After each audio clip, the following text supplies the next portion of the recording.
Saudações a todos e sejam bem-vindos a mais um vídeo opinativo do MGF. O vídeo de hoje, atendendo a diversos pedidos, será para falar a respeito das minhas opiniões, sempre devidamente embasadas, a respeito de um dos personagens mais importantes da história dos Sete Reinos entre o segundo e o terceiro séculos após a conquista, um dos grandes bastardos legitimados de Aegon, o Indigno, um poderoso cortesão em seu próprio tempo, um senhor comandante da Patrulha da Noite e, acima de tudo, um poderoso guardião do mundo dos mortais. Lord Brynden Rivers, mais conhecido como Corvo de Sangue, por motivos que entenderemos ao longo do vídeo, um dos personagens que mais me saltam aos olhos dentro de toda a obra, por óbvias razões. Mas antes de partirmos para minhas digressões sobre o Corvo de Sangue, como sempre, lembro a todos que spoilers de seu período de vida serão inevitáveis, e que por isso recomendo cautela aos espectadores que ainda não conheçam sua história. Lembro a todos também que curtam o vídeo, compartilhem o material com os amigos, se inscrevam no canal caso ainda não sejam inscritos e considerem contribuir de forma mais direta com o trabalho duro desempenhado aqui, através do Pix, sempre a melhor opção por ser imediata e burlar a burocracia da plataforma, do botão Valeu Demais ou do clube de membros. Também peço a todos que confiram os links de produtos afiliados do canal na Amazon, na descrição abaixo. Comprando através deles, vocês também estarão auxiliando o meu trabalho sem nenhum custo adicional. Com tudo isso dito e sem mais delongas, falemos a respeito de Lord Brynden. Brynden nasceu como um dos muitos filhos ilegítimos do ativo e inconformista príncipe Aegon Targaryen, sendo fruto de sua relação informal com uma de suas amantes, Lady Melissa Blackwood, oriunda das Terras Fluviais. Nascido por volta do ano 175, ele desde cedo já demonstrava algumas características altamente incomuns e até algo incômodas para alguns, mas que o marcariam de forma profunda durante toda a sua vida. Para começar, o rapaz era albino, ou seja, tinha a pele descolorada e uma sensibilidade extrema à luz solar, o que o forçaria ao longo dos anos a andar sempre protegido por uma capa com capuz, caso contrário sofreria com graves queimaduras. Além disso, seus cabelos não apresentavam o profundo negro dos da mãe ou o platinado valeriano dos do pai, mas sim uma coloração embranquecida, quase como um osso exposto, o que em combinação com sua outra característica mais marcante, a enorme mancha de nascença que tinha em sua face direita, com uma coloração de sangue coagulado, fazia com que ele lembrasse a alguns das cores vinculadas à fé nos deuses antigos, que por acaso ainda eram adorados pelos membros da casa de Melissa. Seus olhos, naturalmente, também eram cor de sangue, característica comum em albinos, o que tornava sua figura geral ainda mais enervante e desconcertante, e por mais simplório que isso possa parecer, reside aí meu primeiro motivo para admirar o personagem. Eu simplesmente adoro personagens que apresentam visuais desconcertantes e diferenciados, e nesse sentido, a tez sombria e as cores peculiares de Brynden seriam uma escolha mais do que óbvia para mim, e eu não poderia deixar de apreciá-las. Ademais, o fato de o personagem andar sempre encapuzado também lhe confere um ar sinistro que muito me agrada, mas preciso apontar obviamente que essa é uma razão bastante secundária para meu apreço, e elaborarei as razões mais importantes mais adiante no vídeo. Brynden cresceu para se tornar um personagem curioso e algo relevante dentro da corte de seu pai, quando este subiu ao poder como Aegon IV, e no leito de morte do rei ele foi legitimado, bem como todos os seus meios-irmãos igualmente ilegítimos até aquele momento, tornando-se um cortesão mais normal, por assim dizer. Ele também se tornou muito próximo aos Targaryen de maneira geral, além de desenvolver dois fortes sentimentos por dois de seus meio-irmãos. Um intenso amor e paixão por Shira Seastar, a beldade de feições valerianas e heterocromia de quem viria a se tornar amante, e uma amarga rivalidade com Aegon Rivers, nascida já nas origens de ambos, uma vez que Aegon era filho de Aegon com uma amante Bracken, e os Bracken eram inimigos históricos dos Blackwood, mas também por conta justamente da relação com Shira, uma vez que Aegon também seria, supostamente, enamorado a ela e via Brynden como seu grande rival pelo afeto da jovem. Essa relação triangular francamente me interessa pouco, mas eu não poderia deixar de pontificá-la, pois ela servirá, ao menos parcialmente, como combustível para a grande rivalidade sustentada entre esses dois homens pelos anos e décadas vindouros. E essa rivalidade será um dos principais aspectos que nortearão as ações de Brynden ao longo de sua vida, conforme veremos. Quando o reinado do irmão legítimo de Brynden, o rei Daeron II, foi finalmente desafiado por outro dos grandes bastardos legitimados de Aegon, Daemon Blackfyre, e a primeira rebelião do Dragão Negro explodiu nos reinos, Brynden permaneceu firmemente leal aos Targaryen, se tornando um dos principais generais de sua causa, muito embora eu realmente não saiba dizer ao certo se isso se deveu a uma férrea noção de honra e cumprimento do dever, ou ao simples fato de o braço direito de Daemon ser justamente Aegor Rivers, o arqui-inimigo do Corvo de Sangue, que a essa altura já era conhecido como Aço Amargo. Seja qual for sua motivação real para ficar ao lado dos lealistas, o fato é que Brynden desempenhou um papel fundamental nessa guerra, liderando inclusive sua própria companhia de arquearia, já que ele próprio era um arqueiro de mão cheia, seguindo a tradição marcial da casa de sua mãe, e nesse sentido, pode-se dizer até mesmo que foi sua a responsabilidade de colocar um fim prático àquela revolta, por conta do acontecimento na batalha derradeira do Campo da Grama Vermelha. Ali, Daemon era descrito como estando imparável e provavelmente não teria sido derrotado em qualquer confronto singular, como foi demonstrado durante sua luta eletrizante contra Sir Gwen Corbray, da Guarda Real de Daeron, que apenas não morreu pois Daemon permitiu que ele fosse levado para trás das linhas lealistas para que tivesse seus múltiplos ferimentos tratados. Brynden naturalmente enxergava isso e, portanto, decidiu tomar as rédeas da situação por conta própria para encerrar aquele conflito de uma vez por todas. Comandando seus arqueiros, ele tomou conta de uma elevação central no campo de batalha, conhecido como a Colina Chorosa, e posicionou seus famosos Dentes do Corvo por sobre ela. A partir dali, eles tiveram uma visão privilegiada da ação, além de conseguirem colocar a mira não apenas no Grande Dragão Negro, como em seus dois filhos mais velhos e herdeiros de sua causa, os assim chamados Príncipe Aegon e Aemon. Diante dessa oportunidade, Brynden não titubeou e ordenou que uma chuva de projéteis caísse sobre Daemon e seus filhos, tal qual uma agorenta chuva de penas negras, para ceifar suas vidas de maneira inequívoca e assegurada, e assim foi feito. Daemon tombou diante daquele ataque, bem como seus dois filhos, não tendo a mínima chance de resistir a tantas flechas que caíam sobre sua posição, em um ato que homens mais honrados poderiam interpretar até mesmo como um ataque covarde, mas que Brynden, sendo ele Brynden, julgava apenas como adequado. E é precisamente aí que reside meu segundo ponto de intenso apreço pelo personagem. Se existisse em Westeros um dicionário, o verbete pragmatismo teria uma foto do Corvo de Sangue junto de si.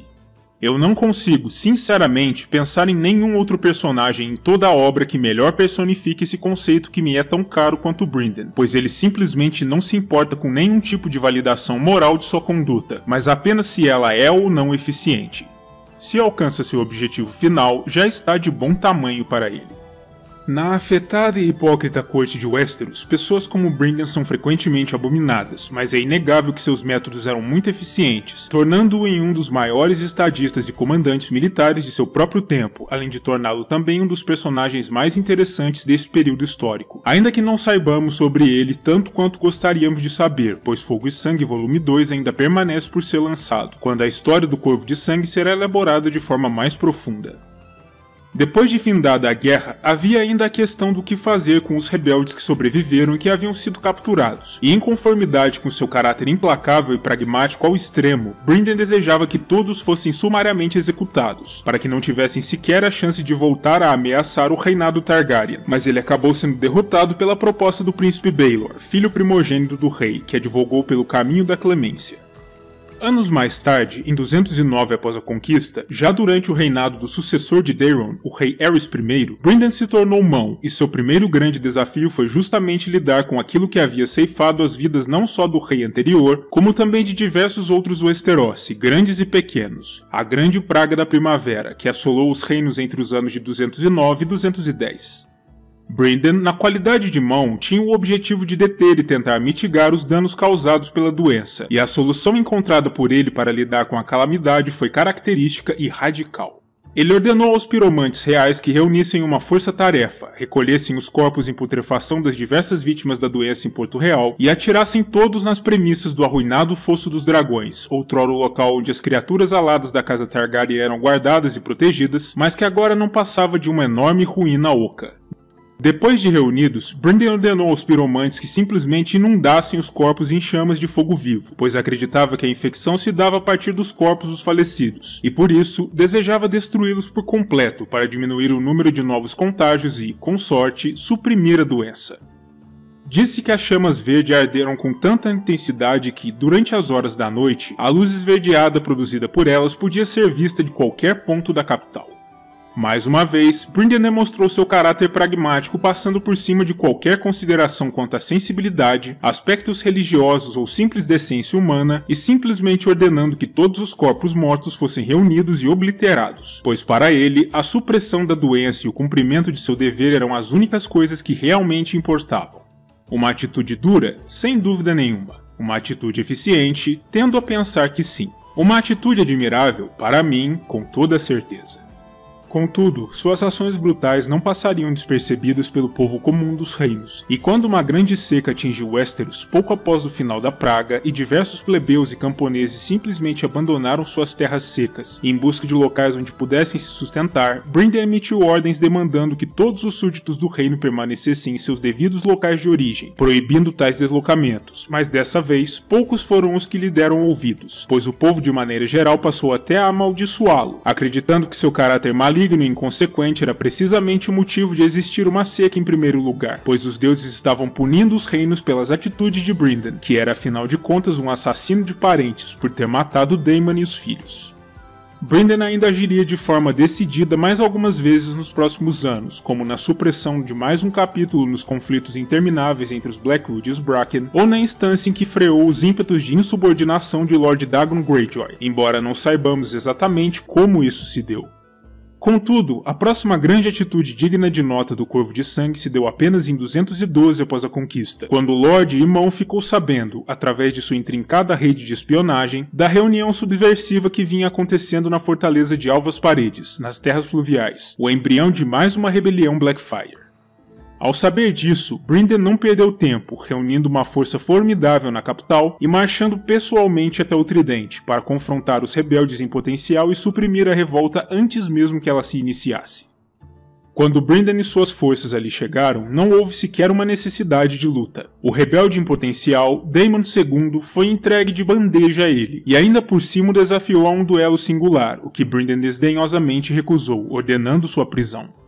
No entanto, dessa vez, Brynden não o levou de volta à corte para ser sumariamente executado, como provavelmente teria sido seu primeiro impulso, mas sim ordenou que ele fosse mantido como cativo na Fortaleza Vermelha, por uma simples razão.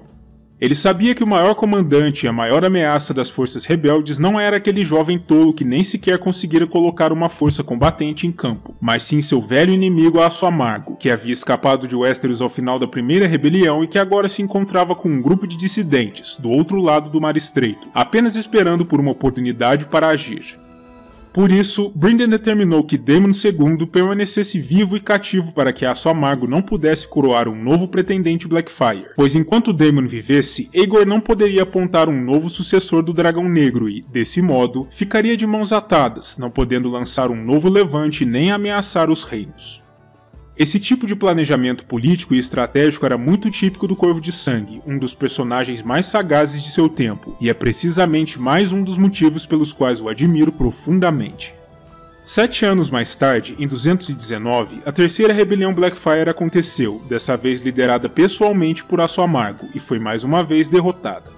Depois de seu final, Lord Brynden foi ouvido clamando de forma veemente pela execução de Aegor, mais uma vez, de acordo com seu caráter pragmático, para pôr um fim à principal liderança dos rebeldes, mas o rei Aerys se mostrou disposto a ser clemente, ordenando que ao invés disso Aço Amargo e os outros rebeldes fossem enviados para a muralha, para vestir o negro. No entanto, o plano de enviar Aegor à muralha foi descoberto, o navio que o transportava foi interceptado e ele foi libertado por simpatizantes da causa, conseguindo mais uma vez fugir de volta ao Oriente para continuar a liderar a causa rebelde. Dessa vez, acho que o rei deveria ter dado ouvidos a Brynden, pois no fim das contas ele se mostrou correto. A decisão de enviar Aegor para a muralha, dando a ele a chance de escapar, foi simplesmente estúpida. No ano 233, um concílio foi conclamado nos reinos para escolher o sucessor do belicoso rei Maekar I, que havia morrido recentemente, e todos aqueles com uma pretensão minimamente digna poderiam colocar adiante seus nomes para a apreciação dos lordes dos reinos. Nesse sentido, o jovem Aenys Blackfyre, que se encontrava em Essos, colocou adiante sua pretensão, enviando uma carta para a corte pleiteando apenas ser ouvido pelos senhores para talvez ser eleito como novo rei, e Brynden, todo inocência, lhe ofereceu salvo-conduto para vir a Westeros defender sua pretensão. Contudo, quando Blackfire assim o fez, ele foi imediatamente preso, tão logo havia posto os pés no continente, e levado à presença de Brynden, que ordenou prontamente sua execução por decapitação, pois na mente do Corvo de Sangue era assim que se deveria lidar com rebeldes, e após o episódio da fuga de Aço Amargo, fica difícil dizer que ele não tenha razão nisso. Foi eficiente ao extremo, mais uma vez.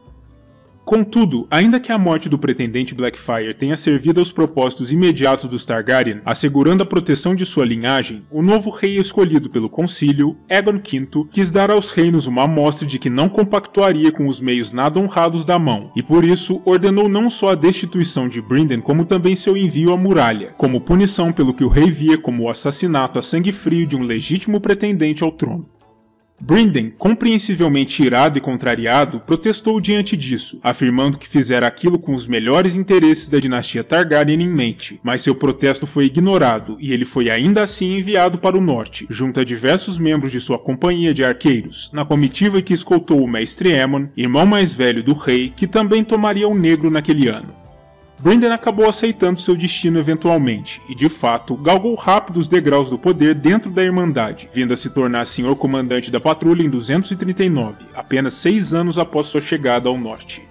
Isso para mim é mais um demonstrativo de como Brynden era, de fato, um homem a ser seguido, e que mesmo apesar de seus meios considerados pouco honrados, ele era um homem digno de respeito ainda assim, um homem ao qual os outros homens tinham orgulho em servir, como ficou demonstrado também pela decisão voluntária de diversos de seus antigos comandados em acompanhá-lo até a muralha, mesmo sem terem necessariamente a obrigação de ir.